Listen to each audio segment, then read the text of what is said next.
मंडई विधानसभा निवडणूक जवळ आल्यामुळे अनेक नेत्यांना जागा वाटप आणि मुख्यमंत्री पदाचे वेध लागलेले आहेत। त्यातच आता महाविकास आघाडीमध्ये सुद्धा जागा वाटप आणि मुख्यमंत्री पदावरून रस्सीखेच सुरू झाले असल्याचं दिसतंय। नुकतंच दसरा मेळाव्यावेळी उद्धव ठाकरे यांनी कार्यकर्त्यांना 2019 साली शपथ घेतानाचा व्हिडिओ दाखवला आणि यामधून त्यांची पुन्हा एकदा मुख्यमंत्री पदावर बसण्याची सुप्त इच्छा दिसून आली।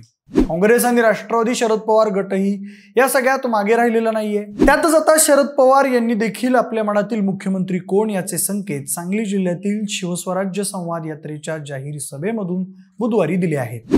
प्रगत महाराष्ट्र घडवण्यासाठी मोलाची कामगिरी सांगली परिसरातून होणार आहे। येथील साखरळे गावात साखर कारखाना उभा करण्याचे काम राजाराम बापूंनी केलं होतं। याच भागातल्या सुपुत्र जयंत पाटील यांच्या हातात महाराष्ट्र पुढे नेण्याची जबाबदारी आपण टाकतोय असे पवार यावेळी म्हणाले। त्यावरून महाविकास आघाडीत पवारांच्या पक्षाकडून मुख्यमंत्री पदाचा चेहरा म्हणून जयंत पाटील असतील असे अर्थ लावले जात आहेत। राष्ट्रवादी काँग्रेसच्या 24 दिवस चाललेल्या शिवस्वराज्य संवाद यात्रेची बुधवारी सांगता झाली। या निमित्ताने प्रदेशाध्यक्ष जयंत पाटील यांच्या इस्लामपूर मतदारसंघात जाहीर सभेचं आयोजन करण्यात आलं होतं। यावेळी शरद पवार यांनी हे सूचक वक्तव्य केलं आहे। मंडळी, जयंत पाटील यांच्या मुख्यमंत्री पदाची घोषणा करून पवारांनी यासोबतच आणखीन 2 तगडे राजकीय डाव साधल्याचं जाणकार सांगतायत। म्हणूनच जयंत पाटील यांच्या मुख्यमंत्री पदाची घोषणा करून पवारांनी नेमके कोणते 2 डाव साधलेत, जयंत पाटील यांना मुख्यमंत्री पदाचा चेहरा करून शरद पवार कोणत्या गोष्टी साध्य करतायत हेच आपण आजच्या या व्हिडिओच्या माध्यमातून जाणून घेणार आहोत। नमस्कार, मी प्रथमेश आणि तुम्हाला तर माहिती आपला विषय असणार। मंडळी, राष्ट्रवादीच्या शिवस्वराज्य यात्रेच्या समारोपात राष्ट्रवादीला मुख्यमंत्री पदाचा चेहरा मिळाला असं म्हटलं तरी वावगं ठरणार नाही। असं म्हणण्याचं कारण म्हणजे शरद पवार यांनी बुधवारी शिवस्वराज्य यात्रेच्या समारोपावेळी केलेल्या भाषणातील त्यांचं वक्तव्य। मंडळी, शरद पवार गटाचे प्रदेशाध्यक्ष जयंत पाटलांच्या इस्लामपुरात राष्ट्रवादी शरदचंद्र पवार पक्षाच्या शिवस्वराज्य यात्रेचा समारोप झाला। यावेळी मुसळधार पावसातही जयंत पाटलांचे कार्यकर्ते हे डोक्यावर खुर्च्या घेऊन भर पावसात शरद पवारांना ऐकण्यासाठी चिखलात उभे होते। याचवेळी शरद पवारांनी जयंत पाटलांचं कौतुक करताना महाराष्ट्र पुढे नेण्याची जबाबदारी मी जयंत पाटलांवर टाकतो असं म्हणत त्यांनी राष्ट्रवादीचा मुख्यमंत्री पदाचा चेहराच जाहीर करून टाकला। शरद पवारांनी घोषणा करताच कार्यकर्त्यांच्या उत्साहाला उधाण आलं आणि त्यांनी या सभेत मुख्यमंत्री अशा घोषणा द्यायला सुरुवात केली। त्यावेळी जयंत पाटलांनी मुख्यमंत्री पदासाठी खूप उठाबशा काढाव्या लागतात म्हणत वेळ मारून नेली। मात्र पवारांनी जयंत पाटलांवर मोठी जबाबदारी असल्याचा पुनरुच्चार केला। खासदार अमोल कोल्हे यांनीही वाळव्याचा माणूस वर्षावर जावा अशी अपेक्षा व्यक्त करून पवारांच्या संकेतांना दुजोरा दिला।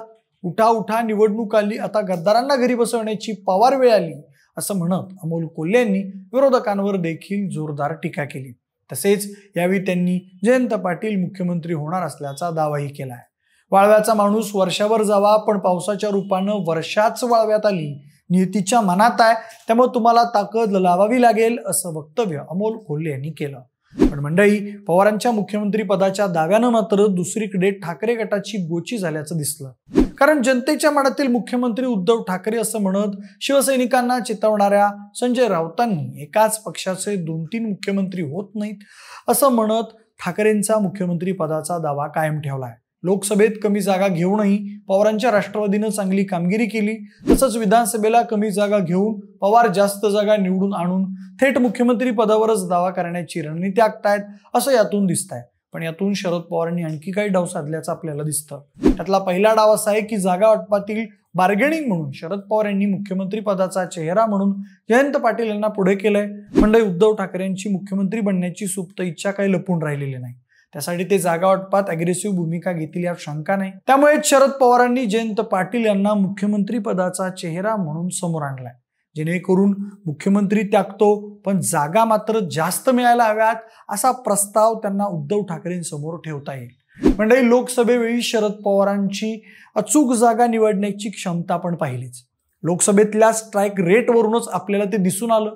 म्हणूनच जर आता आपण बोललो अशी डील जर झाली, उद्धव ठाकरे यांनी मुख्यमंत्री पदाच्या बदल्यात जर काही जागा सोडल्या आणि शरद पवारांच्या वाटेला त्या जास्त जागा आल्या, यासोबतच लोकसभेसारखाच शरद पवारांनी जर स्ट्राईक रेट मेंटेन ठेवला तर भविष्यात शरद पवार मुख्यमंत्री पदासाठी देखील दावेदारी करू शकतात। त्यामुळे जयंत पाटील यांची मुख्यमंत्री पदाचा चेहरा म्हणून घोषणा करण्यामागे जास्त जागा पदरात पाडून घेण्याचाच शरद पवारांचा डाव असल्याचं दिसून येतं। यानंतर दुसरा डाव आहे तो म्हणजे राष्ट्रवादी शरद पवार गटातून मुख्यमंत्री पदावर दावेदारी करून अजित पवारांचं खच्चीकरण करणं. म्हणजे अजित पवार यांची मुख्यमंत्री होण्याची इच्छा काही लपून राहिलेली नाही. पण गेल्या काही निवडणुकांमध्ये अजित पवारांना तत्कालीन सत्ता समीकरणांमुळे उपमुख्यमंत्री पदावरच समाधान मानावं लागलं. बऱ्याच वेळा अजित पवारांना मुख्यमंत्री पदाच्या खुर्चीने हुलकावणी दिली.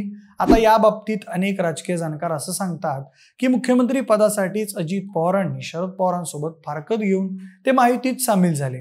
पण सध्याची परिस्थिती वेगळी आहे. लोकसभेत महाविकास आघाडीला चांगलंच यश मिळालंय. त्यातही शरद पवार गटाने चांगला स्ट्राईक रेट मेंटेन केलाय. त्यामुळे ऐनवेळी महाविकास आघाडी सत्तेत येण्याचे चान्सेस सुद्धा नाकारता येत नाहीत. त्यामुळे शरद पवार गटाचा मुख्यमंत्री होऊ शकतो ही शक्यता डोक्यात ठेवून शरद पवारांनी म्हणूनच तर जयंत पाटील यांची मुख्यमंत्री पदाचा चेहरा म्हणून घोषणा केली आहे. आता असं करून शरद पवारांनी अजित पवारांचं चांगलंच खच्चीकरण केलंय किंवा त्यांना डिवचलंय असं म्हटलं तरी वावगं ठरणार नाही. तर बघा, अशा पद्धतीने शरद पवारांनी मुख्यमंत्री पदासाठी जयंत पाटील यांचा चेहरा पुढे करून हे 2 डाव साधले आहेत. पण तुम्हाला नेमकं काय वाटतं?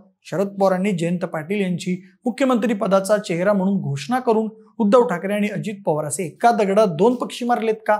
तुमची मतं आम्हाला कमेंट करून नक्की सांगा. जरा व्हिडिओ आवडला असेल तर लाईक आणि शेअर करा. सोबतच आपल्या विशेष भारी या यूट्यूब चॅनलला देखील सबस्क्राईब करायला अजिबात विसरू नका. आणि हो, जर हा व्हिडिओ तुम्ही फेसबुकवर पाहत असाल तर आपल्या फेसबुक पेजलाही फॉलो करायला अजिबात विसरू नका. धन्यवाद.